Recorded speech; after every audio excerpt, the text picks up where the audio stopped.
Assalamualaikum warahmatullahi wabarakatuh. Bagaimana kabarnya hari ini, nak?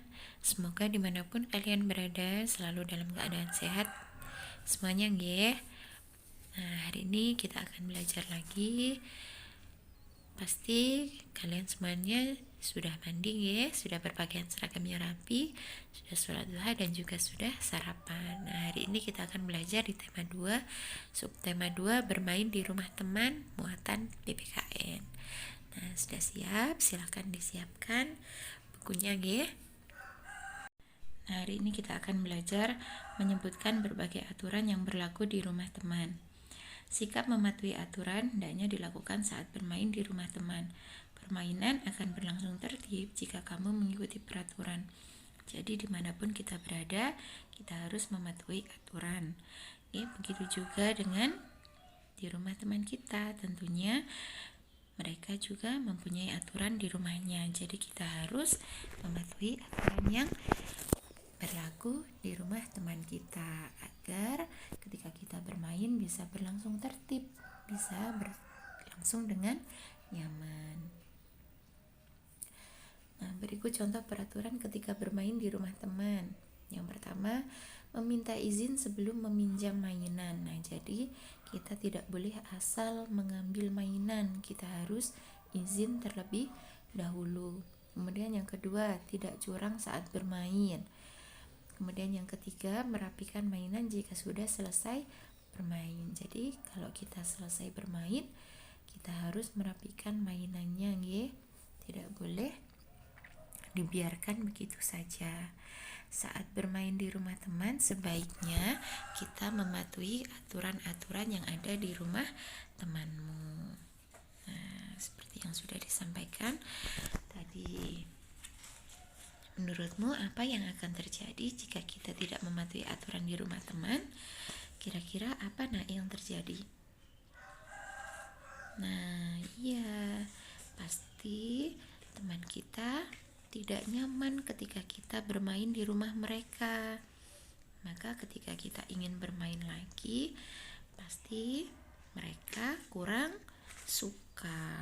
Nah, sebaliknya, jika kalian mematuhi aturan, pasti mereka senang ketika kalian bermain ke rumah mereka. Menyebutkan sikap yang boleh dan tidak boleh dilakukan di rumah.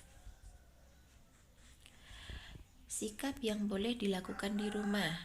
Yang pertama, berpamitan kepada orang tua sebelum bermain. Jadi, sebelum bermain kita harus berpamitan dulu kepada orang tua agar orang tua kita tidak mencari kemana kita pergi dan merasa tenang. Kemudian yang kedua, mengucapkan salam sebelum masuk ke rumah. Jadi setiap masuk ke rumah selalu ucapkan salam.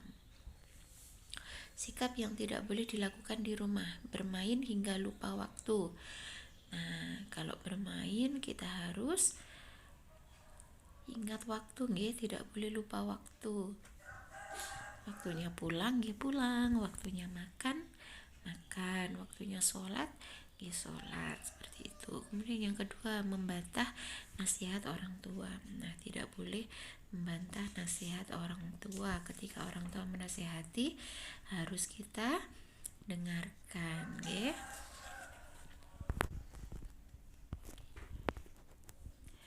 Nah, ayo tuliskan sikap yang tidak boleh dilakukan di rumahmu. Nah, kira-kira apa ya sikap yang tidak boleh dilakukan di rumah kalian? Nanti silakan ditulis ya. Nah, menyebutkan manfaat aturan di rumah. Setiap keluarga mempunyai aturan. Aturan di rumah harus dipatuhi setiap anggota keluarga. Aturan dibuat agar tercipta suasana yang damai. Tidak taat peraturan dapat merugikan diri sendiri dan juga orang lain. Dengan adanya peraturan, hidup menjadi tertib dan teratur. Nah, berikut beberapa manfaat menaati aturan di rumah. Contohnya yang pertama, menjaga kebersihan rumah. Manfaatnya, rumah akan selalu bersih dan sehat. Yang kedua, mandi 2 kali sehari.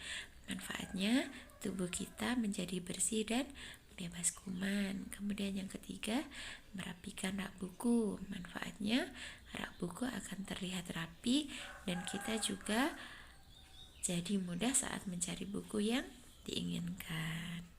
Tugas hari ini yang pertama, menuliskan hal yang boleh dan tidak boleh dilakukan di rumah. Kemudian yang kedua, mengerjakan Ayo Berlatih halaman 120 muatan PPKN. Nah, alhamdulillah pembelajaran kita hari ini sudah selesai. Tetap semangat meskipun belajar dari rumah. Tetap menjaga kesehatan, Gina. Itu saja yang bisa Bu Guru sampaikan. Kurang lebihnya Bu Guru mohon maaf. Bu Guru akhiri, wassalamualaikum warahmatullahi wabarakatuh.